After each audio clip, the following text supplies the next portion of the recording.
Our Friday transportation seminars have been a tradition since the year 2000. Portland State is located on the ancestral homelands of the Multnomah, Cathlamet, Clackamas, Tumwater, and Watlala bands of the Snook, the Tualakan Kayapuyya, and many other indigenous nations of the Columbia River.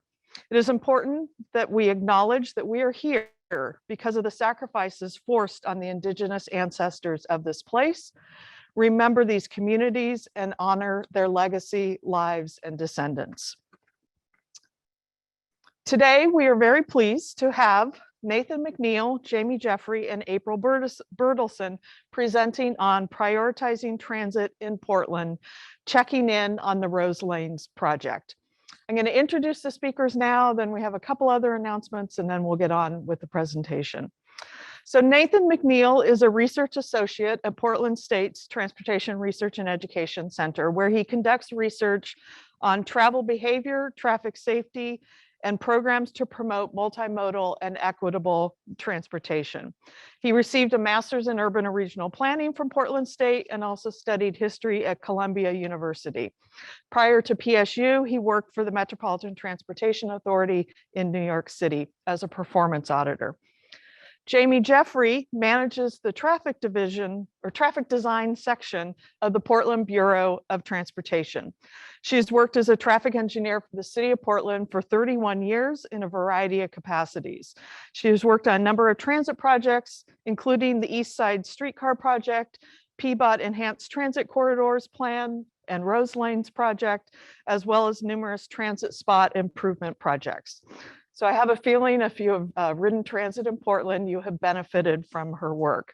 She has a Bachelor of Science degrees in both civil engineering and engineering management from the University of Portland.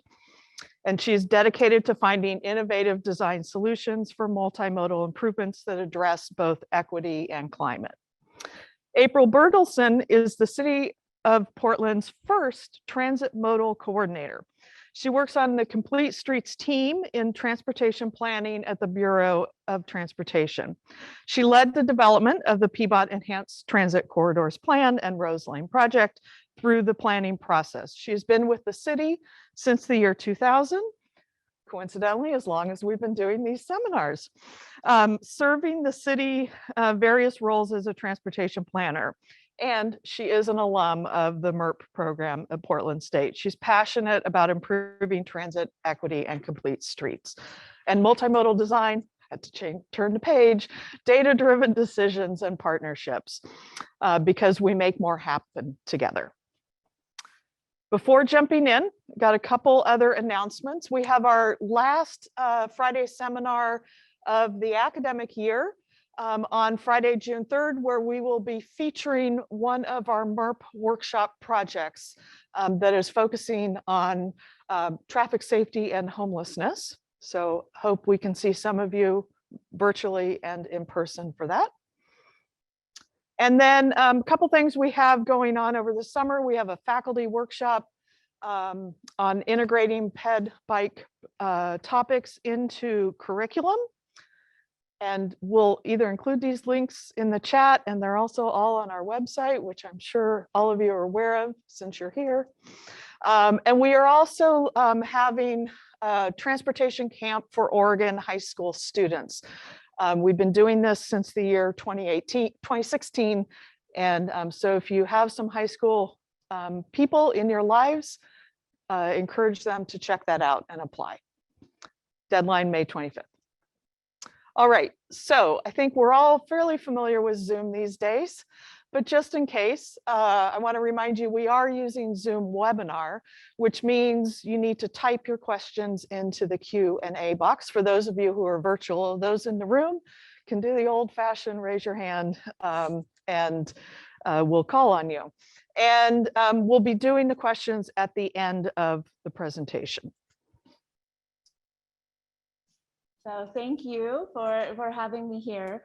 I am, again, April Bertelsen, Transit Coordinator at PBOT. And as a PSU MERP alumni, I'm excited and honored to be here. So thank you for this opportunity. I think I was at those seminars back in 2000 as well. In a much smaller room and collection, so we've come a long way. I've given a similar presentation with Jamie Snook, now Director of Major Projects at TriMet. We like to tell the story together. Alas, she is unable to make it today, so I'm going to try to do it justice and cover both of our slides. I'm going to go ahead and take this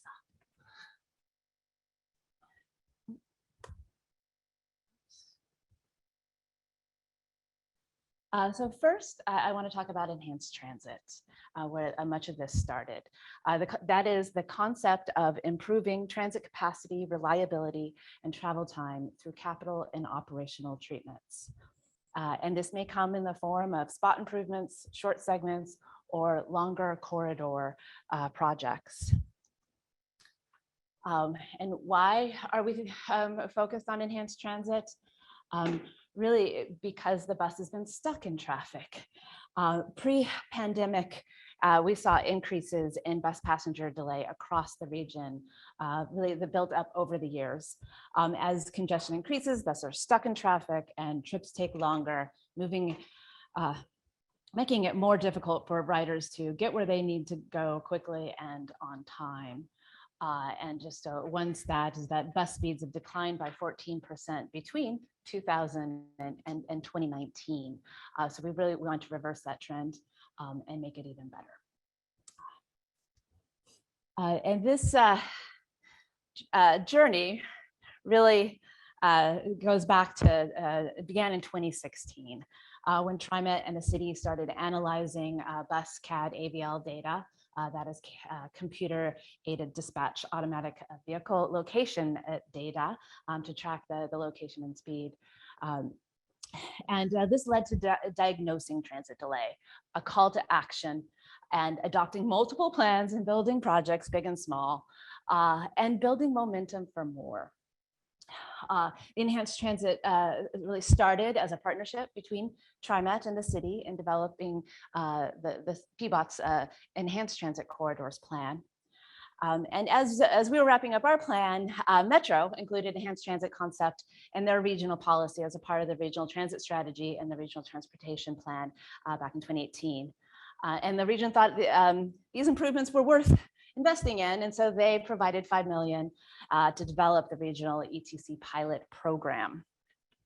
And many of these, our projects are in part funded by those programs and that continued to, oops, pardon, I'm going to get to my note here,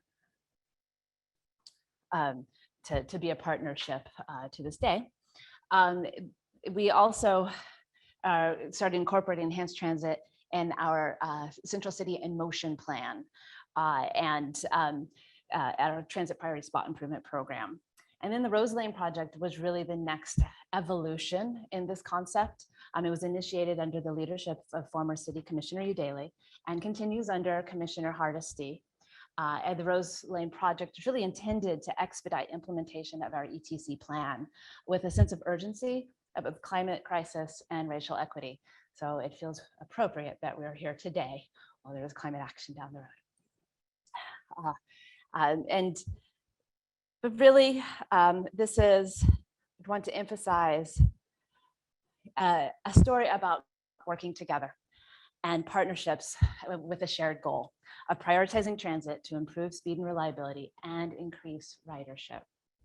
This effort was made possible through partnerships with the City Metro and TriMet, but as well as planners, system analysts, bus schedulers, researchers, consultants, community members, leaders, engineers, and working together. Some of who are in this room helping to present today. Now I'll start talking about Rose Lane project a bit more.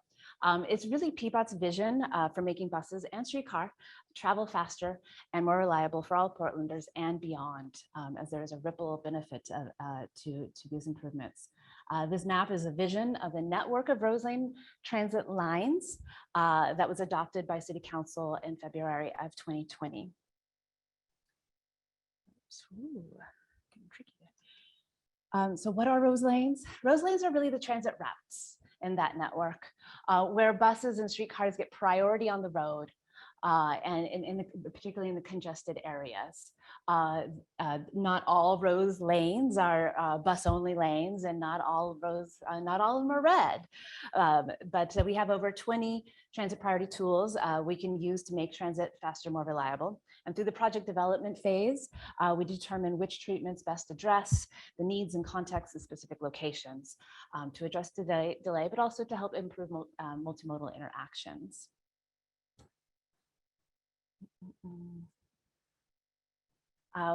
We are guided, and generally with the Rose Lanes, by our better off measures, which are put outcomes for people first. They were developed with a results-based accountability approach to racial equity, and we aim to reduce disparity between Black, Indigenous, and people of color and white people. And while doing so, improve outcomes for all. Leading with acknowledging that the existing disparity for people of color who have longer commute times than white people on average. And so we want to reduce that disparity in others. And focusing on transit is a key part of that.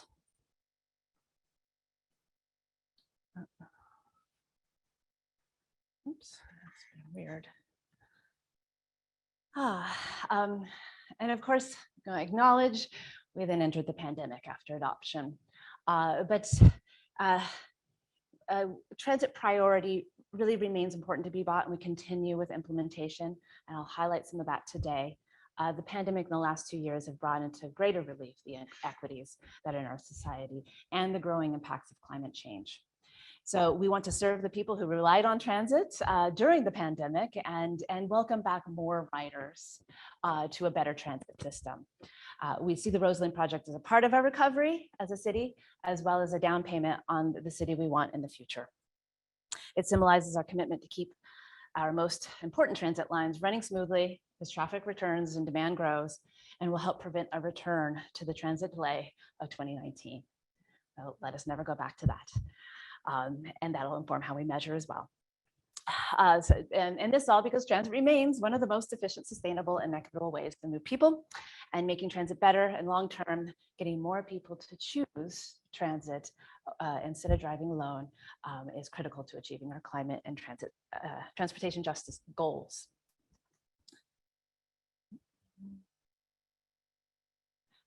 We are the toolbox. I mentioned over 20 tools. That is from our Enhanced Transit Corridors Plan, where we developed a toolbox. There's various categories, including laneway and intersection treatments, such as business access and transit lanes that allow right turn and local access, as well as prioritizing transit. Multimodal interaction treatments like better bus stops that allow buses to stop in the lane, not weave in and out of bike lanes, and more space for shelters and people waiting, as well as stop and station, well, those include stop and stations, but as well as operational and other treatments such as transit signal priority and others signal or intersection improvements. Just a collage here of examples of some of those tools. However, many of our Rose Lane projects are also quick build projects. And so we're often focusing on tools that involve working within the curb lines, changes with signage, striping, other pavement markings, and minor signal modifications. And then in some instances, or as we go more permanent, working with concrete and more infrastructure changes. But this really allows us to also take a pilot approach with many of our projects. And really, we see 4 steps to this pilot approach. That we install it with low-cost, quick-build materials that are flexible and can be modified. Then monitor both the performance of transit as well as potential mitigation or impacts that we may consider for mitigation, and then modify as needed. And hopefully monitor and modify to I land on what we want to make permanent, and then do it more if necessary to make that happen. Part of what we are monitoring is transit delay, along with others, but how we are measuring delay is really the difference between the 90th percentile travel times and that would be like free flow, and 90th percentile or more congested travel times. And for example, in this one, the 10th percentile may be 20 minutes, but then the 90th percentile, when it's more congested, takes 30 minutes. And that we would measure the delay to be 50%. It takes 50% longer to get where you need to go. We want to reduce below that level. In addition to evaluating our projects, we are also evaluating our tools. And so you'll hear more about this from Nathan and Jamie, but we are participating in FHWA, Federal Highway Administration experiment for red pavement markings, and I'll let them tell you more about that. We are also evaluating temporary bus stop platforms right now, including asphalt platforms and rubber modular platforms, such as the ones made by Zikla that we have installed in a few places. And this is supported with, by Nelson Nygaard and the NRDC through our participation in the American Cities Climate Challenge. And you can learn more about that on the website here. I'll make sure you have the links. And now I want to transition more to talk about some of our projects and status. We have 18 projects we've been able to build despite sometimes capacity constraints and challenging conditions. So that's since 2019. We have another 16 that are in design and construction, some of which will be delivered this summer. And about 22 that remain in the planning and exploratory phase, where we hope to do further development and hopefully fund more of those in the future. This is a map of our Rosalene network and projects, with including information about status. It's an interactive map, so you can click on it and learn about individual projects or visit the websites. So we'll make sure you have that link as well. And then a bit about our anticipated and measured benefits. We worked with Jarrett Walker and Associates, a local firm for transit, to estimate the access benefits of travel time savings across the transit system, and then map that access benefit. Essentially, saving time for riders means that we can reach more places in the same amount of time. On this map in pink, the people living in the darker pink areas can reach more jobs and places in the same amount of time. If we build all the Rosalene projects we've identified. On the map in blue, jobs and places in the darker blue areas become more reachable by more people. So that it's really focused on where the businesses and places, which could be jobs or places that we visit for services. So this can mean greater access and opportunity for people as well as the businesses there. Then hopping into a couple of our projects, you may have seen this one, Southwest Madison, between 5th and 2nd Avenue, the Steel Bridge, where we built this in 2 phases, starting in 2019 and then adding another block in 2020. Shared bus, there's a separate bus lane and separate bike lane to the left in the block between 5th and 4th, where the bus stop is, and then it transitions to a shared bus bike lane, which you'll hear more about, and then back to a separate before the bridge and the next bus stop. And we were able to achieve this through the conversion of on-street parking and maintaining 2 general purpose lanes. We also converted a lane on Northwest Everett between Broadway and the Steel Bridge, and to provide a business access and transit lane, benefiting also multiple bus lines. And in addition, we also converted a lane on the Burnside Bridge, eastbound across the bridge, and partnership with Multnomah County. And we consider those our big three from 2019. And so this slide here provided by TriMet highlights some of the travel time savings benefits from those, as well as the reductions in their schedule. So they were able to remove time from their schedule, tighten that up, make a more reliable ride, and save their operations as well as all the riders' time. And it varies by line, but ranging up to 2 minutes of time savings on average, and in our measurements. In addition to measuring the transit performance, TriMet also reached out to riders after these projects were installed, and to get their input. This was in January 2020, and they surveyed about 1,800 riders about these three projects. And what they found is everyone loves bus priority. Very encouraging results. And in addition, we asked people how much time they thought they saved, and they reported their perceived time savings as way greater than what we had been measuring, which I think is also heartening. And there's a few reasons why that happens. Waiting always feels longer. But also the time, the savings, our measure doesn't even account for the time the people sitting at the bus waiting for the bus to get there, or the longest delay, since we're looking at the 90th to the 10th percentile. So we know that there's even more savings, and that this savings has been big and matters to people. We also learned that at that time, more people were riding since those bus lanes went in and trip was better. 11% at that time said they were riding more. And we hope this will help bring them back. And just some open-ended questions, really encouraging and supporting comments that TriMet received there. I also just want to highlight that TriMet has helped to produce a number of videos over the years to highlight some of the projects. There's some links, make sure that those get out to you as well, so you can view and learn more of what we've been doing over the years. Since the pandemic, we have been installing more, including business access and transit lanes along MLK and Grand, the Lloyd District, and the Central East Side.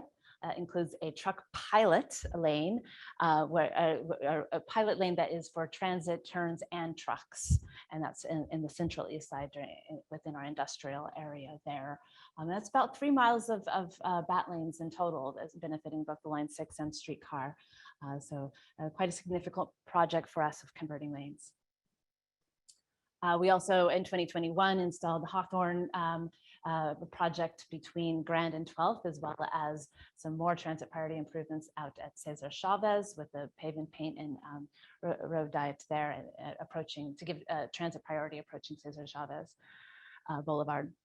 This is highlighting some of the improvements, including Ezekiel platforms and park and protect bike lanes, protected bike lane signal, and pro time or peak hour second purpose general purpose lane. It's more of a street view. And that really concludes my presentation. I'll turn it over to the team to learn more and go deeper. Well, thank you. And as we figure out the new world of presenting in person plus online, and how do we make that work?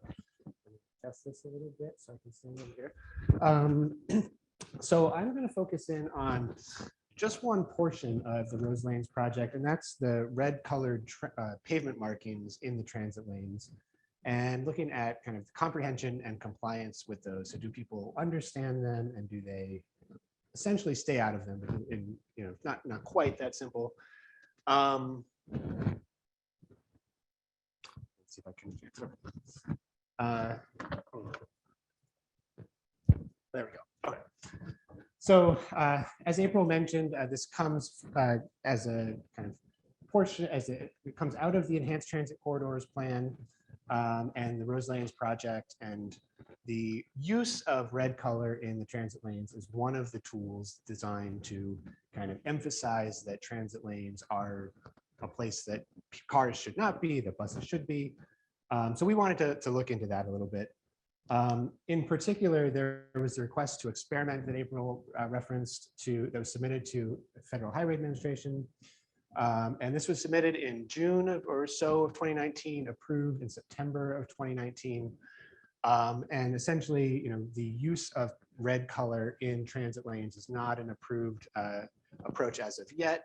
However, shortly after that was submitted, an interim approval was issued by FHWA allowing the use of red color in transit lane under certain conditions. And those conditions specifically were that the red color should be for the entire width of the transit lane and for the entire length of the transit lane, except where non-transit vehicles are permitted to enter the transit lane in advance of a turning movement or for other authorized purposes. So that exception would be for kind of these sorts of turning lane designs. So in these three designs, that's a right turn lane that's shared with transit and vehicles can enter there. So the red color wouldn't have to continue there. This version with the red color at the beginning, but without continuing throughout the lane, would be an example of a design that does not fall under the interim approval. And so, and in particular for that one, the experiment had to continue. And we also just wanted to find out how it was working in Portland. So as a quick example, you'll probably see a lot of these today, but here's Southwest Main and First before the red paint and after the red paint was applied. And one thing to note is that for most of what I'll be discussing today, it's locations where we could do a before and after, where the lane was essentially the same before, with the exception of the red color added after, just to kind of isolate the impact of the color on behavior. And so we had a set of locations where we could do that, and I'll get into that in just a minute. So in terms of our key questions, as I mentioned, the first one is, do people understand what the red colored pavement markings mean? To get at that, we had a comprehension survey of just over 1,000 drivers in Multnomah, Clackamas, and Washington counties, and this was done online using a survey panel and conducted in November, this past November. We did it at that time because we wanted to make sure that there were these types of lanes in at least a few locations around town, with the expectation that some people would have experienced them by that time. The other piece of it is, are drivers complying with the transit lane? So essentially, are they staying out? What does a red color improve compliance? In a few cases where like the shared turn lanes, do people use those as intended? For that, we did a pre and post observation using video collected at these locations, the pre and post being pre and post red, the addition of the red color. I mentioned those locations where we could do the pre and post, where we had the video at both locations. On this map, you'll want to focus on those locations with the yellow stars. Those are the 7 locations where we were able to do this comparison with before and after video. We observed between 4 and 8 hours of video in the before and after at each of these locations, depending on the metric that we were looking at. And amongst those key metrics are on the bottom left there, but so driving in the transit lane is one of the key ones. So just, our cars just driving in the transit lane. We want to know that. Cutting through the transit lane, I'm not going to talk about that much today, but that's as you turn onto the lane, are you going through the transit lane on your way to where you should be, into the general traffic lane as a car driver. And then the use of the shared turn lanes. So do drivers kind of use them as intended? In terms of our survey of those 1,000 people, we had age and gender quotas, and so they matched those pretty well. They also match on the left is the home location for county. And this is pretty close to the distribution of the population within these 3 counties. Part of the reason why we included all 3 counties and not just Multnomah or not just the city of Portland is because some of those people might be coming into the city of Portland, but also we wanted to get a mix of people who had driven here, who had not, who maybe had seen the facilities, and also those who had not. To get it more specifically at that particular question, we also asked them, have you observed the bus-only lanes while driving? The quarter up here is yes, with red paint, so they had observed them and they observed lanes with red paint while driving. The bottom half is yes, but without red paint, and about a quarter said either no or they weren't sure. And I should mention, this question and a number of the ones that I'll talk about asked them about their behavior while driving. So the 1,000 people, it was licensed drivers within these locations, just because those are the people we want to keep out of these facilities, or to make sure they know how to use them. So to get into the meat of this, are people driving in the transit lane? Do they understand how to use them, and that they should, when they should stay out? So on the survey, one of the questions we asked was, very basic open-ended question right at the beginning of the survey, to ask them, where you see the solid red pavement on a street, what does that indicate to you as a driver? We did this open-ended approach really just to get their first impression of it. We recognize that it doesn't have the signage and the other contextual features that you would have in there, but it's really to get at what does the red color convey when it's in that sort of a situation. We then coded the open-ended questions by theme and then assigned them a kind of a rating of correct, somewhat correct, or not correct. We decided that the correct ones would be those that mentioned a bus lane or a transit lane specifically. The somewhat correct would be those that say, drivers stay out, or that you shouldn't be there.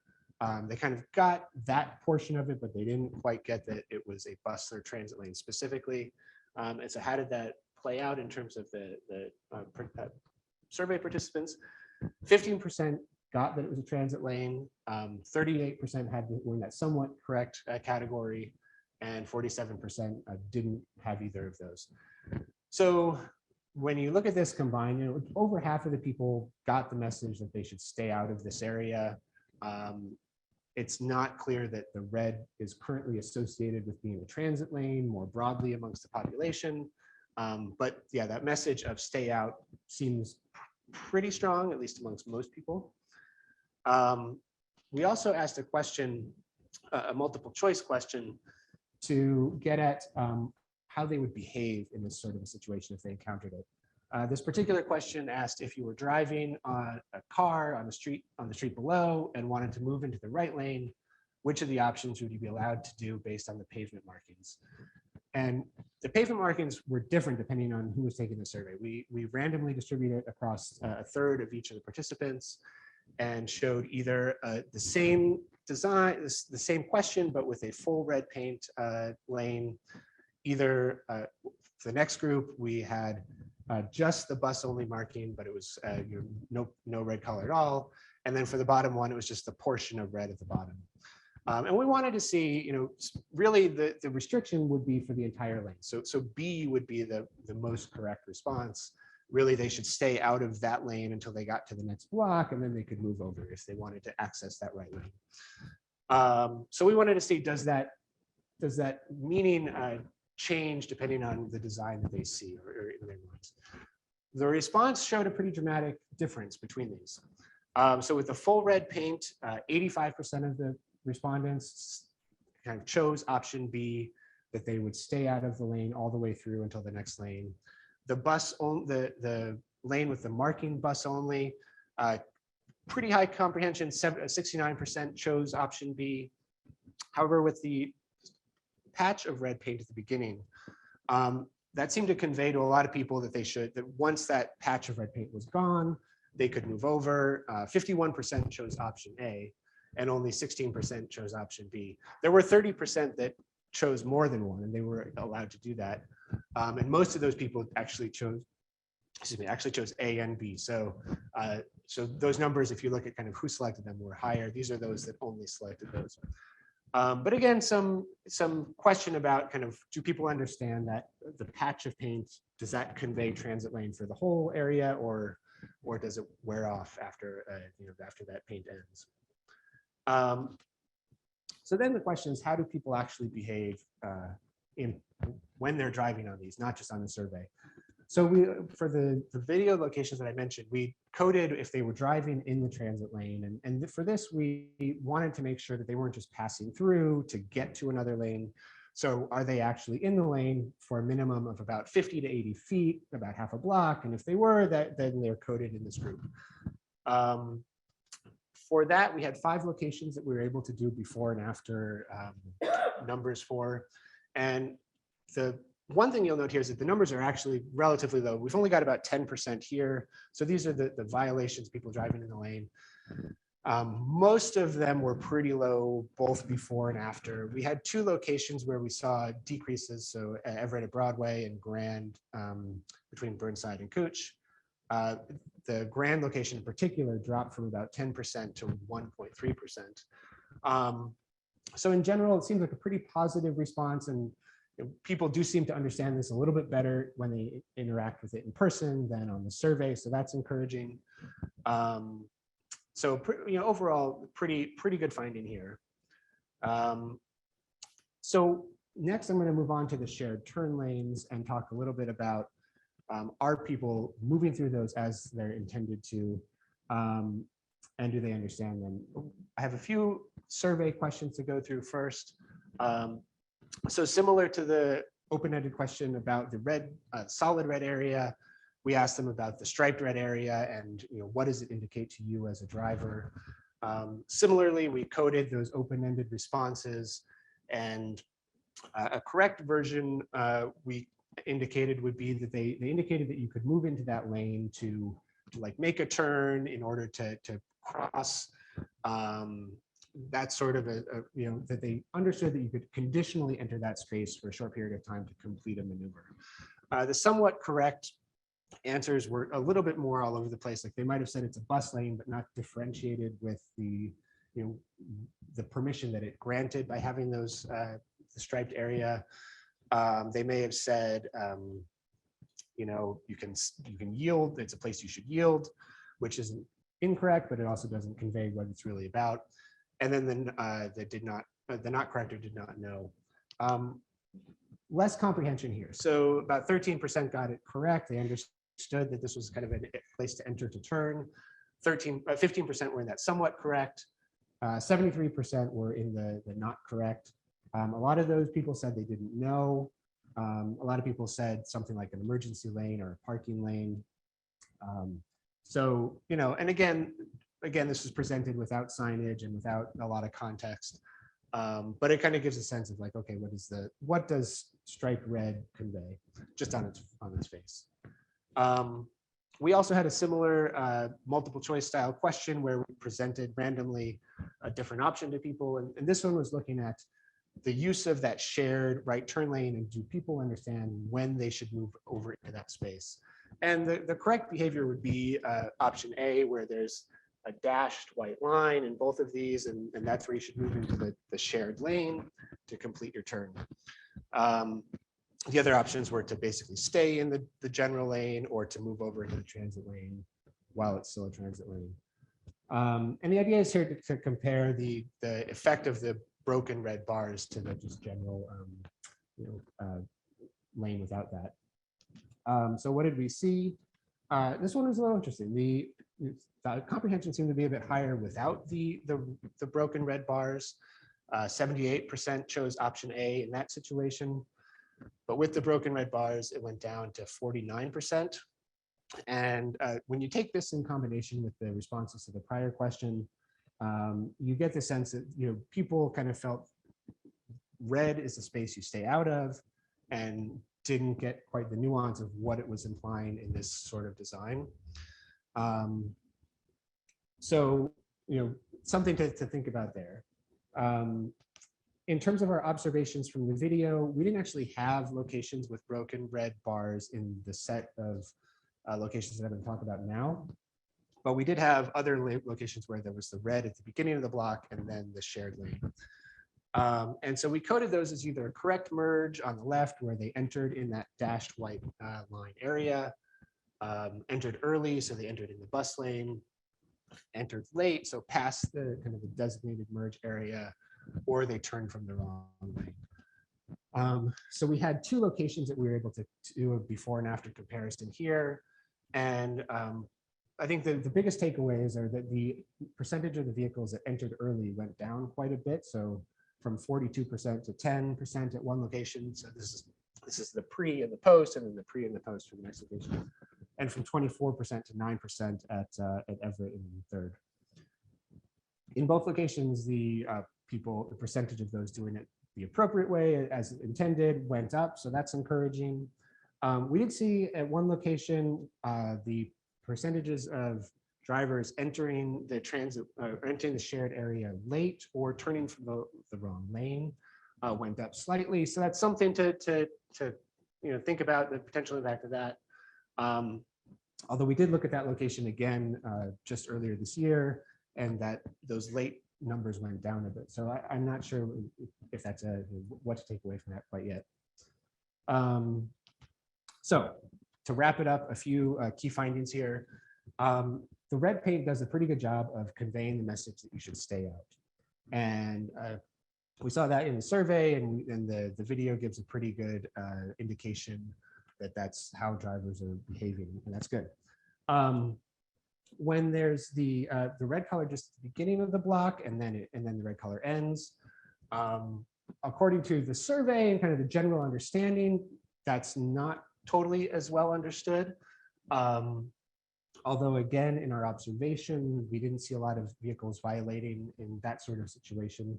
And so I think it's just something to keep in mind of like, how do you, particularly people that haven't seen these facilities before, how do you reinforce the message that the restriction continues throughout the lane? And similar for the broken red bars. We'll hopefully have a little bit more data on that soon, because we are looking at Hawthorne and Madison on the southeast, that use that design, and so we should have a little bit more soon. But just again, the initial impression is that the message of stay out is the initial strongest message, and so conveying the nuance is something that will need to be done through things like signage and markings and other kind of ways to reinforce that message. And then finally, my caution down here is that most of this data was collected during COVID-19, and we saw changes in travel behavior, changes in volumes. It's a little bit hard to know, like, if congestion were just as bad as it was in 2019, would these results be any different? And we don't know. But it's something to, I think we're all struggling with to understand what is normal, and when will we return to it, and maybe revisit this when we get there, if that happens. So that is my presentation, and I think Jamie is going to now talk about some of the ways that they reinforce that message and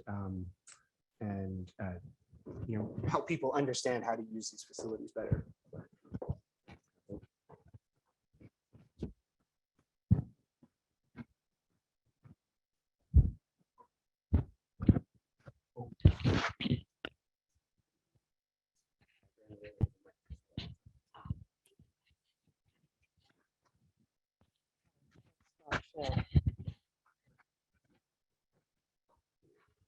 Sorry, stop share.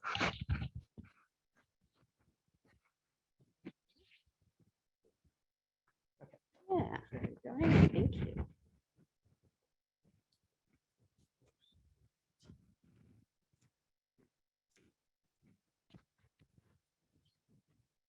How am I doing?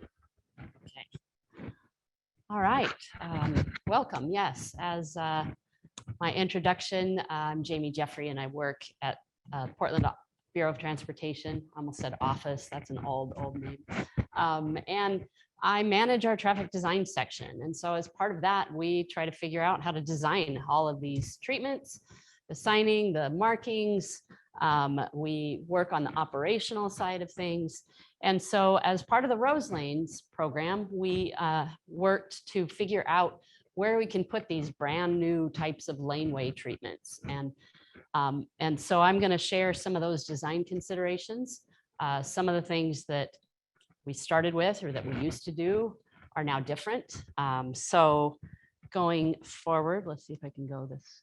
So of course, our primary goals is that we wanted to provide clarity for all the users out there so that they understood when they see these, this is what this means to you. And then we also wanted to develop some consistency. If you've been around Portland much, you'll notice there's a lot of different kinds of treatments for a lot of different kinds of things. We keep working to improve them and make them more understandable. So the obvious first piece of the puzzle is these are the regulatory signs. These are actually what tells somebody they could get a citation if they didn't pay attention to this. So we have two different scenarios. One is the where we have a right turn only lane, and we allow the buses to move through that lane instead of having to turn right. And they might be moving into a bat lane, or they might just be moving across to a bus stop. The other one that we grappled with for a little bit was what kind of signing do we want for the bat lane signing? So we're using the standard sign from the manual and uniform traffic control devices, which is the right lane bus only. But then we were trying to figure out what to do when we got to the right turns. And what we decided is that we would add a rider that says right turns permitted, so that the focus was still on the transit lane. And that we were telling right turn, vehicles that it was okay for them to move in and make that movement. Hopefully to eliminate some of those things you saw with Nathan's results, people turning from the second lane. So the other thing we looked at was what kind of striping layout, what kind of markings and things.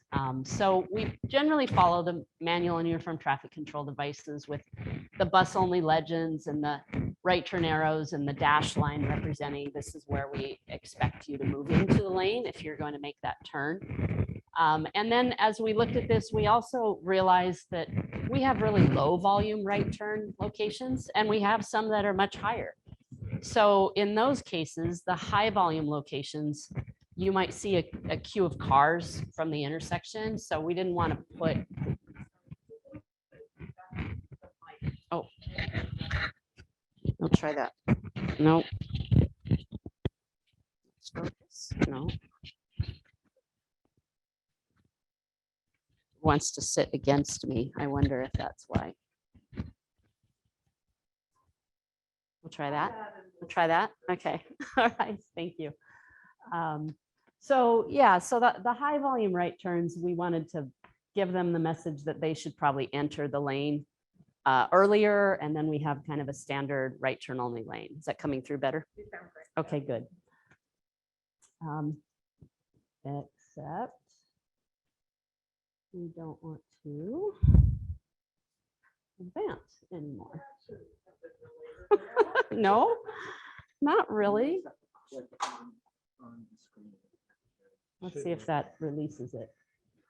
So again, as Nathan described, the FHWA released an interim approval in December.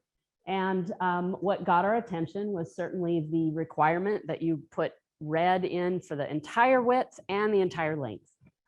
However, we know that putting red in is very expensive. So we really wanted to try to understand how much material was really necessary to communicate that these are transit lanes.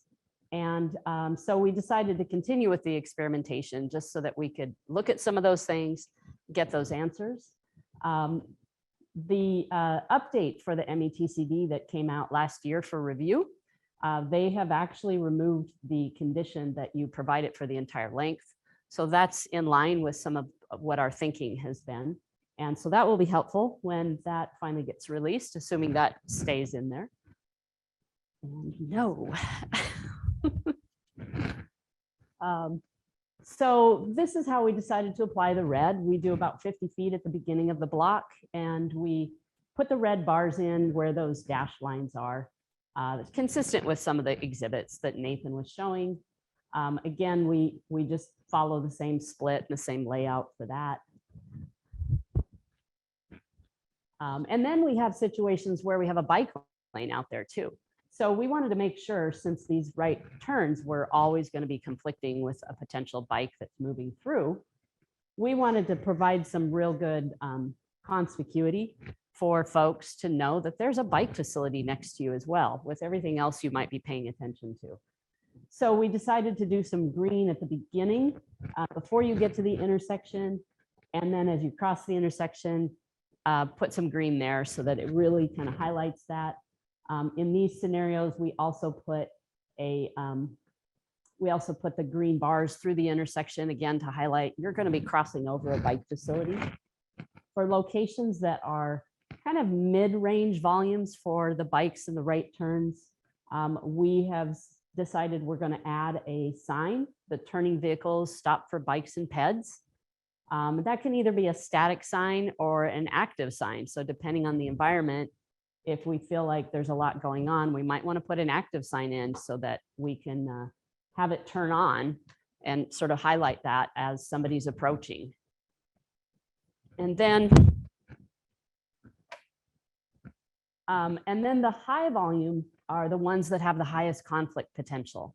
And so for those locations, we're actually putting in, these are typically at traffic signals, but we're basically putting in 2 signals, one to control the right turn movements and one to control the bikes so that we can separate the bikes and the right turn vehicles in time. And that helps remove that conflict. I'm going to stop clicking that anymore. So I wanted to share some examples of some of the implementation. You've already seen some of these photos from both Nathan and April. So, but just to kind of highlight a few of the design features, this is on Grand. We have a streetcar line that runs in that outside lane, and we converted it to a transit only lane. So with this, we added the LRT message in the lane as well. And our signs include both a train symbol and a bus symbol. And then the other thing we did is the section that April was referring to where we did freight, we decided not to muddy the message. So we did not put any red where we have the combination of freight and transit. And so we thought, well, we'll see how that is. We also didn't know if the freight was going to want to drive in the transit lane, with the rails and things like that. We've seen some of those patterns. So we thought, we can always come back and add red if we want to test that out a little more. But we didn't want to confuse the message, just getting everybody used to these new transit lanes. Everett, again, an example you've already seen. This one, we applied the typical treatment with the solid red at the beginning, and then in this case, it leads into a right turn entry place. This one is Southwest Main, also downtown. In this case, the bus lane or the bike lane is to the left of the bus lane. And so the entry point is, it's up in about the middle. We did not add the red bars because we have green bars in that spot. So that kind of helps communicate to the drivers that are really used to the bike lanes out there, that they can, that's a place where they may be crossing over where a bike might be. And then on West Burnside, this was a situation where it was truly just bus only. There's no right turn vehicles in this location. And so we had the bike lane to the right and the bus needing to move over to get to the bus stop. So we created a transition point in the middle of the block, put the green bars in that help tell the bus operators that, that's the place where they might expect the bike would cross over their path. We put in yield markings to help. And then we just put the red at the beginning of the block, again, to communicate to drivers that might turn on to this, that was not their lane.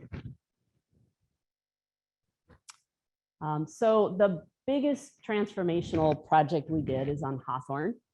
So again, as Nathan said, we're looking to study that and see how people are responding to it. Significant in that the photo on the left shows that we had parking on both sides of the street. We had a bike lane next to the parking on that south side of the street, that left side of the photo. And we had 3 travel lanes. The transformation we made was that we moved the travel lanes to the north side of the street, removed the parking, except for a couple blocks that have pro time parking during the non-peak hours of the day. We repurposed one of the travel lanes to be the bat lane. And as you can see, we added red with the red bars in the traditional fashion that our design guide is now showing. And then to the left side, we put the bikes next to the curb and we put the parked vehicles out from that, and we have a buffer area. So we now have a protected bike lane as well. So as part of that, we had a couple of locations where we had to deal with signals. So I'll go through a couple of different signal scenarios we have related to transit lanes. And so this is at Hawthorne and 11th. And so what we had before is, we've had a very high right turn volume there, but we also have a history of right hook crashes. We had In the photo on the left, we had added a bike box at one point in time to see if that would help, but it still didn't really take care of all of them. There were still crashes happening. And so when on the photo on the right, when we changed it to a right turn only lane, we ended up adding a right turn signal and a bike signal. And as you can see in that photo, they do not go at the same time. So only one of them gets a green at the same time. And so that should hopefully help with that conflict that we had happening. Very high bike volume here, over 350 bike riders in the peak hour. So it's a very popular roadway for the bicyclists to use. And then another type of signal that we installed as part of TriMet's Division Transit project is it's a transit priority signal. So again, in this location, to address the higher volume right turns and the bikes, you can see we have the right turn signal, except the bus, which can go through because they're in the bat lane, and then the bike signal. And then to the right of that is where we have located the bus signal. So when a bus arrives, there are opportunities for them to continue through, even if the right turn says no. There's no conflict between the bus and the bicycle movement in that case. So we give them a special signal, and that helps their efficiency as they move down the corridor as well. It still is bagged because we're still finishing up division out there. So then the other area that we've contended with is sort of like the transit stops, the transit islands, and the bikeways. Is that working? I'll move back over to. And how we kind of coordinate that, because again, the buses are needed to move over, the bikes are wanting to go through. And so sharing a few different ways that we've done these. In this case, we have a transit curb extension, and we created a shared bus bike lane. So we give bikes the option to just use the bus lane if they want to stay in the roadway. And then you can see they just move into the bike lane a little further up the road there. Or we also gave them the option that they can get on the sidewalk. And so we put these sort of breadcrumb little green markings that have a bike symbol, dinner plate, and a little arrowhead on it. And that lets them know that it's okay for them to be on the sidewalk. And of course, most bicyclists know that if there's pedestrians there, they're obviously watching out for what's going on there. So that's a combination that seems to, when we don't have a lot of space, this is a combination that's one way to give bikes an option when they've got different things going on. And then we have a more traditional island where it's just a raised island. And then we, in this case, on North Denver, we put in a bicycle facility and kept it at street level. And so in order to set this up, we obviously needed to notify everybody where the pedestrians would cross. And so the pedestrians in this case cross, and then they walk up onto the transit island. And then in this case, this is on North Greeley. It's up by the Adidas headquarters. And Adidas wanted to do something different with their development improvement that they were making. And so we had constructed a multi-use two-way path to the south of the far intersection. And then Adidas went in and they applied a two-way cycle track on this side of the street. And so then there's a signal that allows bikes to cross at the signal downstream. So we used to have the bike facility was bi-directional through this section. We added a transit lane. There's a couple of these on this stretch. And we raised the bikes up to the sidewalk level. And then and the pedestrians can just cross straight across. And so we identified where they should do that with the markings. We even put in a couple of stop lines just in case everybody's there at the same time, just to organize the space a little better. And so then another location where we had bikes that are raised and we have a transit island. In this case, we wanted to define much more positive guidance on where we wanted the pedestrians to be, because it's a longer stretch. So rather than having random places where pedestrians might cross over, it's a higher transit stop environment. We wanted to sort of focus them to cross in a spot that would provide some general expectation of where people might be. And so this is a treatment that we did. It also helps the blind and low vision community because it gives them a little more information and tries to help point them to the best place for them to cross as well. And then on the Division Transit project, this is our newest type of platform where we have a step out area and we put the bikes behind the step out area. And then the place where you wait is actually on the sidewalk. And so then when the bus shows up, then you basically cross over into the step out area and you can board or you know, get off of the bus. TriMet actually built a mock-up that a lot of folks were able to go out and take a look at the space, look at how it might work, ran buses with it, ran, you know, bicycles, people walking, things like that. So it was a really great way, since these are, you know, a lot more expensive than some of the type of work we might do, but it was a really great way to see what is going on out there and if that's going to work. And so just to see what that ends up looking like, again, still a bit in construction. You can see in the left photo, we have detectable tactile domes that are right at the curb. That's because it's a bus rapid transit facility, so those are required at a curb. We added the look markings so that if you get off of the bus, it kind of lets you know, hey, you might want to take a look to the right. There could be a bicycle that's coming down the bikeway. The green, of course, helps organize the pedestrian and bicycle space. And then we have signs that tell the bikes that they need to stop for pedestrians if they happen to be crossing there. And the other thing we did is the photo on the right, you can see there's kind of a white section right between the bike and the sidewalk area.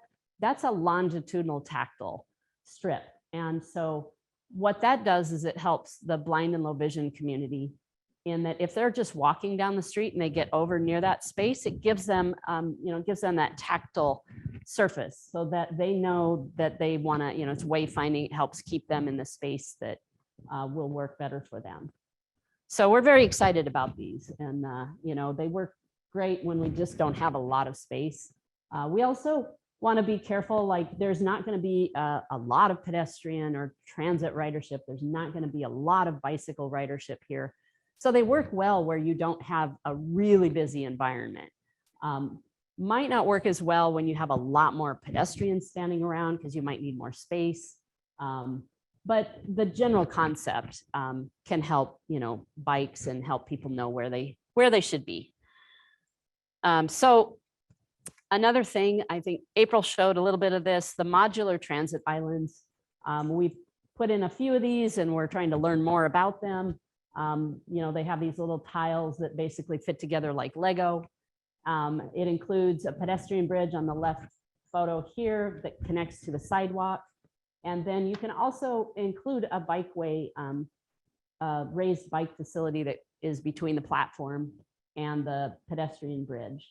So we employed these at a couple of places. We captured some of the features we did there and put some design guidance together.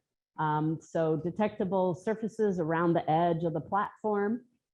We defined the pedestrian crossing that goes across the bike facility.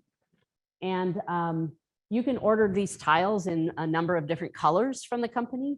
And then the bike lanes, we put in solid green just to help guide bikes to where we wanted them to hit the ramp that goes up onto the bike facility.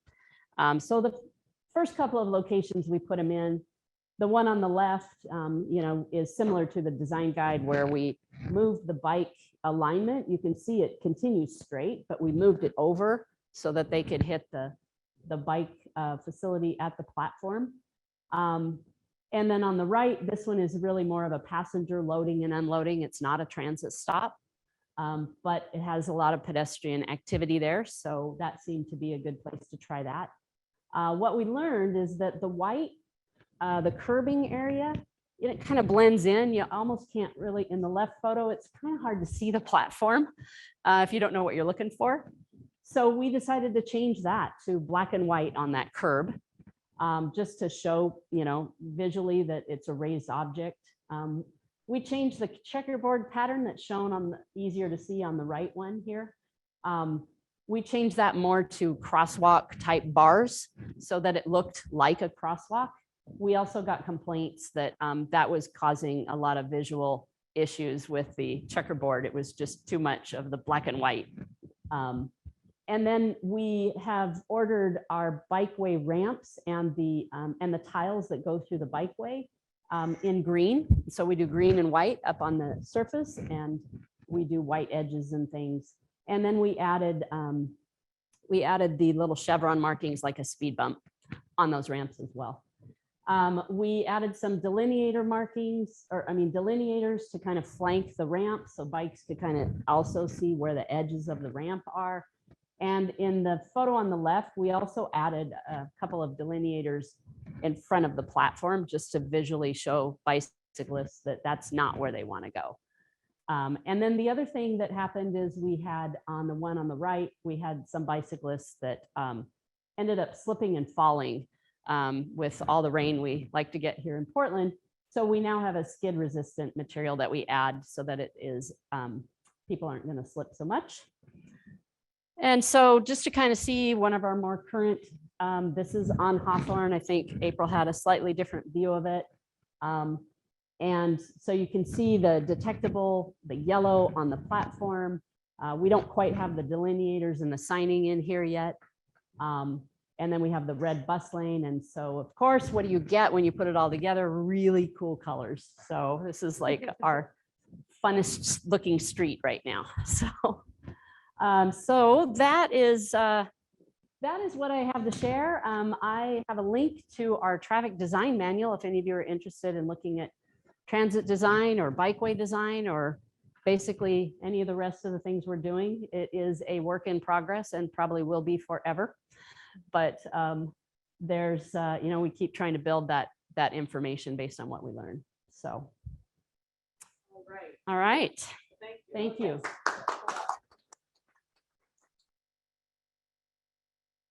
Looks like it's on. Okay. Apologies to those of you. I accidentally turned it on. This is the first time we've used this mic. I don't think you missed anything except our logistics. So the first question is exactly what does BAT stand for? Right. So BAT stands for, the official term is Business Access and Transit. Some people will call it bus and turn because that's what it does. And but yeah, so we'll oftentimes have business access and transit. It means that you can enter the lane if there's a driveway in the middle of the block. You can enter the lane also, there may be some on-street parking. So okay, because the question, I'm going to stand over here because my questions are on my laptop. okay.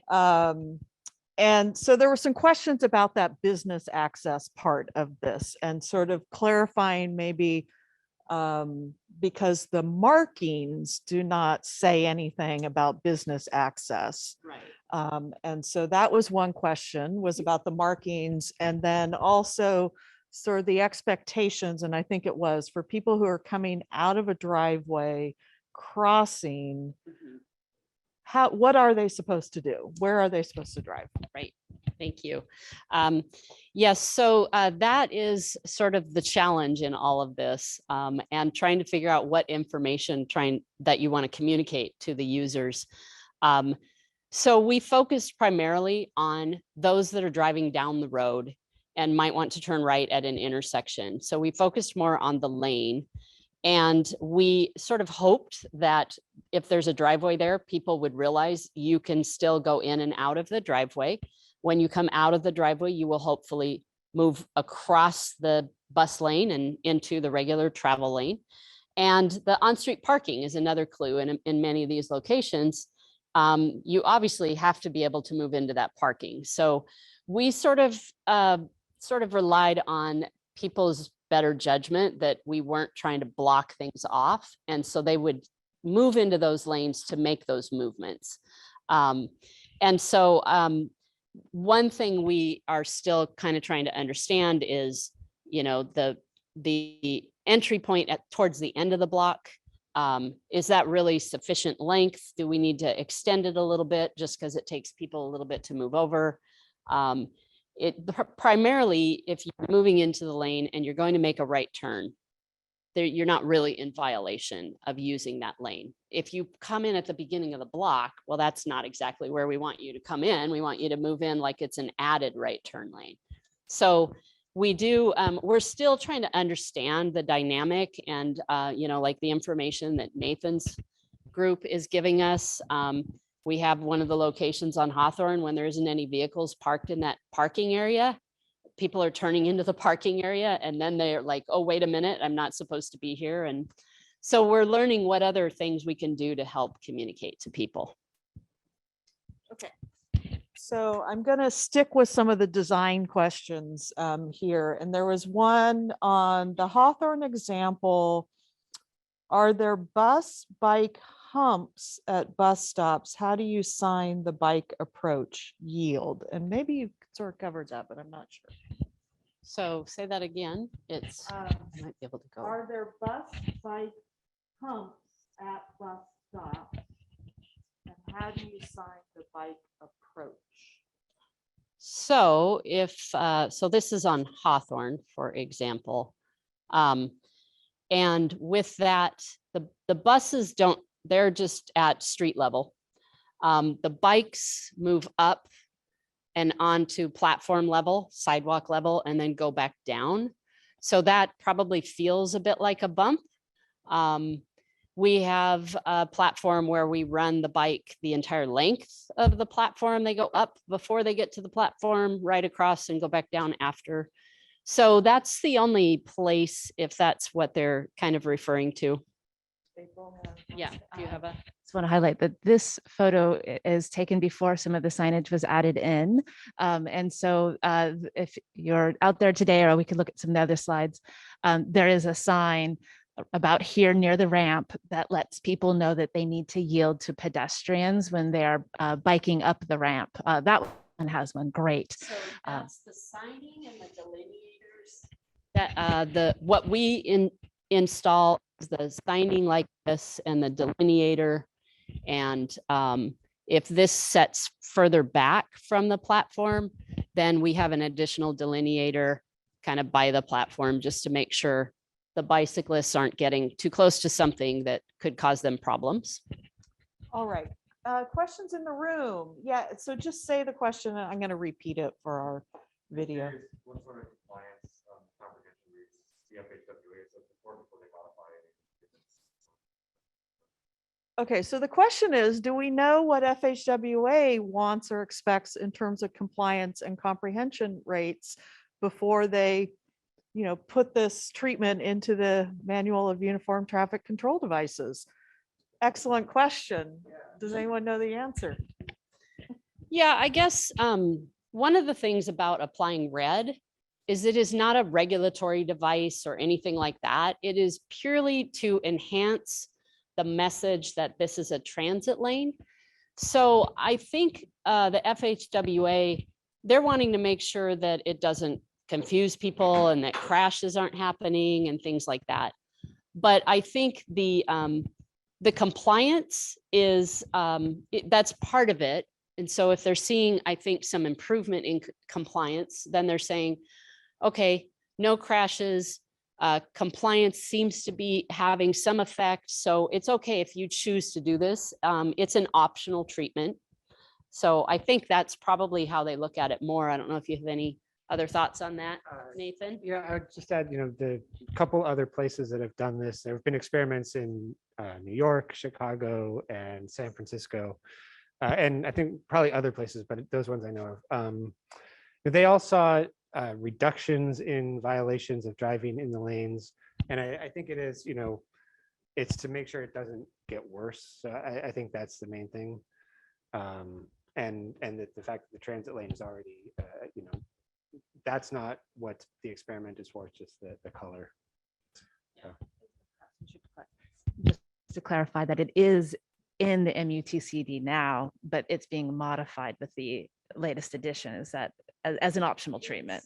It has, yeah. So just to clarify, it has interim approval, which is what the FHWA does when they have a manual that's not under review yet. And so it gives people permission, like it's a new element. And then they learn about it more and they might fine tune it and adjust it before they put it in the next manual. So that's a little bit of what we're seeing so far. All right.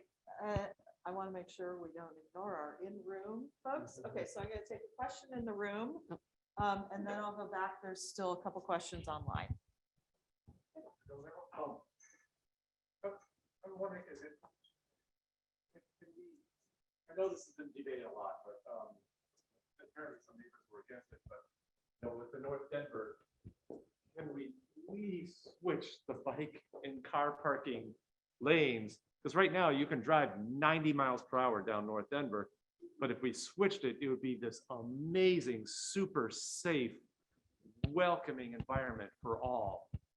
It's just the potential is incredible. And I also loved when they closed North Denver to cars and opened it up to people the summer before the pandemic. It was amazing. Okay, so the questions about North Denver as particular location, is that a Rose Lane location or, oh, okay. Right. This is not a Rose Lane location where we're able to do a transit lane, but we have buses and we have transit service. So it's in that category. We constantly face the push and pull between bicycles, parked vehicles, everything like that. In this location, we actually did have a layout that has what would be the parking protected, where the parked vehicles are out and the bike lanes are all behind, where this you can see the bike lanes are generally out and they just move behind the island and then move back out. This got a lot of political pushback, and we were told by the mayor that we weren't going to do that here right now. A lot of business concerns. People felt it was really interesting to hear people's perspective, because they communicated that if they were parking out near the travel lane, that would make them feel unsafe getting out of their car into their car, because they would be right next to the travel lane, where the bike lane gave them that kind of extra buffer. So, it's sort of like we have to balance all of these opposing views all of the time. And, but the good news is as this goes along, we do have potentially an opportunity in the future to make it better. And we already know what that might look like. So but we have to keep moving along and provide some improvements where we can. So. All right, so continuing on the theme of bikes related to these, we have a couple questions, but I'm going to try to combine it. And about PBOT's policy on whether or not bikes can use the bus lanes. So maybe first explain what is the policy. Sure. And if there's been discussions about shared bus and bike lanes. And then a second part of the question has to do with research, like what do we know in terms of bikes using bus lanes, either anything we've observed, but even more broadly. So maybe we'll start with sort of how does it work now? And then if we know any research on this. Sure. Well, right now there is no real policy. I don't know if other cities have policies or things, but we have been posed with that sort of question, like there's not a lot of activity in the bus lane. So from a bicycling standpoint, that can be pretty comfortable. So we're just starting to scratch the surface of formally like identifying those locations where we want to make them bike and bus. We do know that there are concerns with making them bike and bus and telling the bicycle riders that you should use it. And that's because sometimes the buses, they pull over to it, they pull to a stop and there isn't room for the bike to move around. So we're still trying to understand what a good combination of information is. I think we're of the opinion that it should be an option that they can use, but that we don't tell them that's the only place they can be. And so that we're still kind of grappling with some of those considerations at this point in time. You want to I don't know if I have a research answer, But I do know that, you know, my intuition is that for kind of what you'd call like the strong and fearless, and maybe what is it, the strong, no, interest, no, not but not the interested, but basically for people that are more comfortable and ride faster, you know, it might be more comfortable. I think that there are questions about, is it an all ages and abilities sort of situation for, you know, for a kid or for an older person to be riding in a bus lane and feel comfortable. So I think that there should be more research, and I wish I knew of examples. And I don't know, Jennifer, if you know of anything. I'm Googling. Okay, yeah. But April has something to share. This is something that NACTO is also interested in, and so that'd be a resource that I would look to find more on that. But I think, you know, it's an evolving topic that many across the country are interested in. I do want to add, build on your point that where we are providing a shared bus and bike facility, that our preference would be, if we had space, we'd have separate facilities for each, separate better for both. But where we may have constraints or see that there's a benefit of having a shared facility, such as Madison, where we were able to add protection and shared and restrict right turn lanes, it really felt like better overall. But that we also long-term want to have an all ages and abilities facility parallel to it. So looking for those opportunities for those all ages and ability routes as a part of the network. So we have those options. And then try to provide enough space, such as at the bus stop, if it's a shared facility, so bikes could go around, cyclists, people biking, and really the treatment at the stops being an important consideration in shared facilities, and then also the speed differential. So if the closer the bus travel speed and bike travel speed is, like in a downhill or in a dense signal environment or short segment, that seems more appropriate versus a long segment where buses are likely to be traveling at a greater speed. So. All right, and that brings us to our time, just a couple minutes before the 1 o'clock hour. I want to thank everyone who attended in person and virtually. I really want to thank our speakers. I did put a couple links in the chat to the NACTO resources that I was aware of. This has been extremely informative, so thank you all very much, and hopefully we'll see some of you in a couple weeks when we have a team of our MERP students presenting their work. So thank you. Great.